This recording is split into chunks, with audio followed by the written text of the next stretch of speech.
بسم اللہ الرحمن الرحیم۔ بچھڑنے والے بچھڑ گئے۔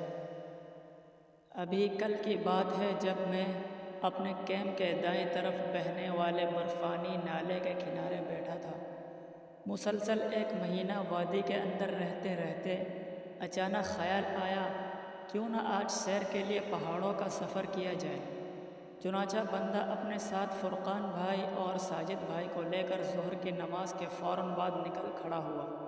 تقریباً 1 گھنٹہ مسلسل چڑھائی کے بعد ہم ٹاپ پر پہنچ گئے، جہاں ہر طرف رنگا رنگ پھول کھلے ہوئے تھے۔ چونکہ موسم بہار اپنے جوبن پر تھا، اس لیے ہر طرف سبزے کے مخملی فرش ہمیں دعوت نظارہ دے رہے تھے، جبکہ پہاڑ کے دامن میں تیز دھاڑتا ہوا نالا ہمیں اپنی طرف متوجہ کرنے کی علیحدہ کوشش کر رہا تھا۔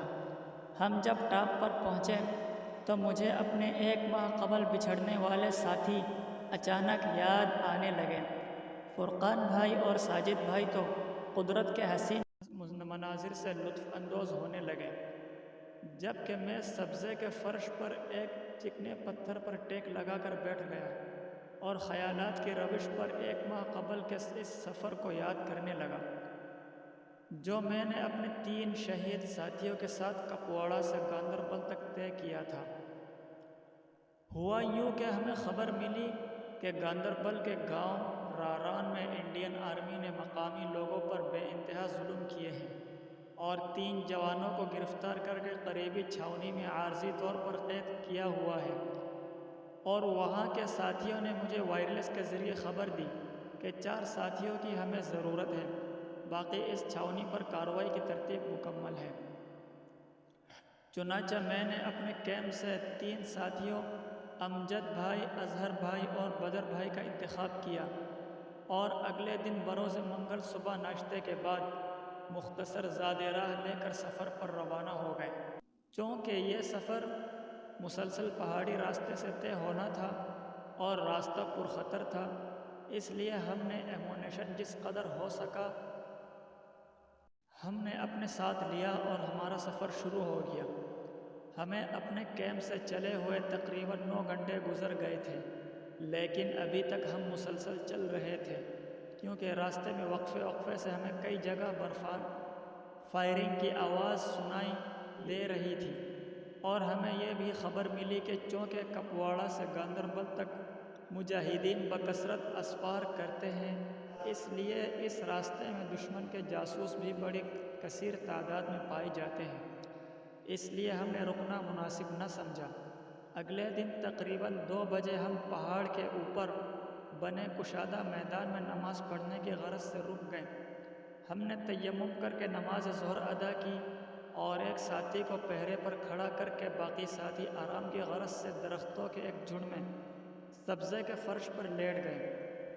تقریباً 1.5 گھنٹے آرام کرنے کے بعد ہم نے دوبارہ رخت سفر باندھا اور پہاڑوں کی چوٹیوں کو طے کرتے ہوئے گاندربل کی طرف بڑھنے لگے۔ جب ہم اپنے کیمپ سے چلے تھے تو سردی بہت کم تھی، اس لیے ہم نے سردی والے کپڑے اور دیگر سامان اپنے ساتھ نہ لیا، لیکن جو ہم آگے بڑھ رہے تھے سردی بھی اپنا کام دکھا رہی تھی۔ چنانچہ ہم رات بھر سفر کرنے کے بعد ایک جگہ نماز فجر کی ادائیگی کے لیے رک گئے۔ تیمم کر کے ہم نے نماز فجر ادا کی اور پہاڑ کی چوٹی پر چند درختوں کے نیچے ہم بیٹھ گئے۔ جو تھوڑا بہت زاد راہ بچا تھا وہ ہم نے ابھی کھا لیا، جبکہ 2 دن کا سفر باقی تھا۔ چنانچہ ہم نے ناشتے کے بعد تھوڑی دیر آرام کیا اور دوبارہ سفر شروع کر دیا۔ اگلے سارا دن اور ساری رات کا اکثر حصہ ہم سفر میں گزار کر تہجد کے وقت ایک وادی میں اترے۔ سردی خوب بڑھ چکی تھی اور ہمارے پیٹ تقریباً 12 گھنٹوں سے خالی تھے۔ ہم نے ادھر ادھر نظر دوڑائی تو پہاڑ کے دامن میں ہمیں ایک غار نظر آئی جو یقیناً کسی درندے کا مسکن تھا، لیکن ہم بھی اللہ کے راستے کے تھکے ہوئے مسافر تھے۔ چنانچہ اللہ کا نام لے کر ہم اس غار کی طرف بڑھے۔ جب اندر داخل ہوئے تو غار بالکل خالی اور صاف ستھری تھی۔ چنانچہ ہم نے اس کو نعمت غیر مترقبہ سمجھ کر وہیں لیٹ گئے، لیکن نیند ہماری آنکھوں سے کوسوں دور تھی، کیونکہ بھوک کی آگ ہمارے پیٹوں کو جلا رہی تھی۔ چنانچہ ہم نے غار کے اندر یہ صلاۃ الحاجت پڑھ کر اللہ تعالیٰ سے نصرت کی دعا مانگی۔ حدیث پاک کا مفہوم ہے کہ مجاہد کی دعا انبیاء علیہ السلام کی طرح قبول ہوتی ہے۔ ابھی ہم دعا سے فارغ ہوئے ہی تھے کہ اچانک ایک تھیلا پہاڑ سے لڑھکتا ہوا ہمارے غار کی طرف بالکل سامنے آ کے گرا۔ ہم اچانک اس تھیلے کو دیکھ کر ایک دفعہ تو گھبرا گئے کہ یقیناً یہاں قریب کوئی آدمی جاسوس کی صورت میں یا خود انڈین آرمی کا کوئی دستہ موجود ہوگا، لیکن پھر فوراً ہی ہمارا ذہن اس وعدہ خداوندی کی طرف چلا گیا جو اس نے اپنے راستے میں نکلنے والے مجاہدین کے ساتھ کیا ہے۔ چنانچہ ہم آہستہ آہستہ غار سے باہر نکلے اور ادھر ادھر دیکھنے لگے، لیکن ہمیں دور دور تک کسی انسان کا سایہ تک نظر نہ آتا تھا۔ چنانچہ ہم نے اس تھیلے کو نعمت خداوندی سمجھ کر اٹھایا اور غار کے اندر لے جا کر کھولا تو اس کے اندر طرح طرح کے خشک میوجات اور پانی کی بوتلیں تھیں۔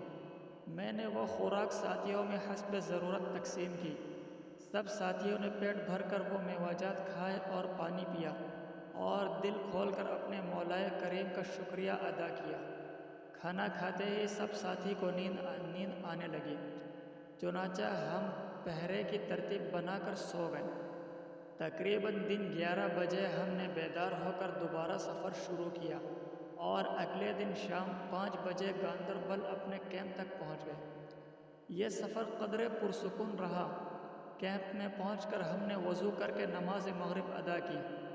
نماز کے فوراً بعد ہمارے سامنے گرم گرم کھانا پیش کیا گیا۔ ہم نے رغبت کے ساتھ کھانا کھایا اور اللہ تعالیٰ کا شکریہ ادا کیا کہ اس دیار غیر میں بھی کیسی کیسی نعمتیں کھلاتا پلاتا ہے۔ کھانے کے بعد کارروائی کی ترتیب بنائی گئی اور یہ طے پایا کہ آج ہی صبح بوقت فجر حملہ کیا جائے۔ سب ساتھی اس فیصلے پر مطمئن تھے اور قدر خوش بھی تھے۔ چنانچہ ہم نے اس مشورے کے بعد نماز عشاء باجماعت ادا کی اور پہرے کی ترتیب بنا کر سو گئے۔ صبح تہجد کے وقت تمام ساتھی بیدار ہو گئے اور نماز تہجد ادا کرنے لگے۔ چنانچہ اسی دوران کیمپ کے مختلف کونوں سے رونے کی آوازیں آنے لگیں۔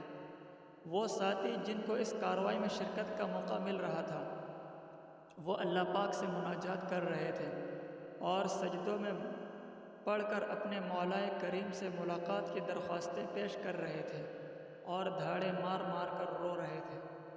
تہجد کی نماز ادا کرنے کے بعد ہم نے اول وقت میں نماز فجر ادا کی اور دشمن کے اس کیمپ کی طرف بڑھ چلے جس پر حملہ کے لیے کپواڑہ سے آئے تھے۔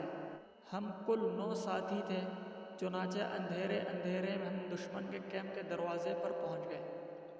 ہوا یوں کہ پہرے دار پوری رات پہرا دینے کی وجہ سے اس وقت اونگھنے لگے تھے۔ چنانچہ بھائی بدر نے اپنی آہنی پنجوں سے اسے دبوچا اور نیچے گرا کر پسٹل سے اس کا شوٹ کر دیا۔ اس کے بعد ایک زوردار دھماکے سے کیمپ کا مرکزی دروازہ ٹوٹ گیا جو دور جا گرا اور تمام ساتھی کیمپ میں داخل ہو گئے۔ اظہر بھائی کے پاس LMG تھی اور بھائی بدر کے پاس کلاشن کے علاوہ راکٹ کے گولے بھی تھے۔ انہوں نے پہلا گولہ اس مورچے پر پھینکا جو مرکزی گیٹ کے متصل بائیں جانب تھا۔ گولہ پھٹتے ہی پورا مورچہ تباہ ہو گیا۔ اس کے بعد باقاعدہ لڑائی شروع ہو گئی اور دیوانوں کی گنوں سے نکلنے والی آگ دشمن کے اس کیمپ کو خاکستر کرنے لگی۔ ساتھی مسلسل آگے بڑھ رہے تھے۔ امجد، اظہر اور بدر بھائی نے تو انتہا ہی کر دی۔ وہ کیمپ کے بالکل اندر گھس گئے تھے اور چن چن کر فوجیوں کو قتل کر رہے تھے۔ تقریباً 1 گھنٹہ یہ کارروائی جاری رہی جس میں 1 درجن انڈین فوجی مردار ہوئے اور میرے 3 ساتھی امجد، اظہر اور بدر بھائی شہید ہوئے اور 2 ساتھی ارسلان اور رافت بھائی زخمی ہو گئے۔ دن کی روشنی ابھی پھیلنی شروع ہوئی تھی کہ ہم کیمپ کی دیواریں پھلانگ کر اپنے مقام پر واپس پہنچے۔ میں انہی سوچوں میں گم تھا کہ بھائی فرقان نے میرے کندھوں پر ہاتھ رکھا اور سوچوں کے اس تسلسل کو توڑ دیا اور کہا، احمد بھائی، عصر کا وقت آ گیا ہے، آئیں نماز پڑھیں۔ چنانچہ ہم 3 ساتھیوں نے پہاڑ کی چوٹی پر سبزے کے فرش پر اپنی چادریں بچھا کر نماز عصر ادا کی اور واپس اپنے کیمپ کی طرف چل دیے۔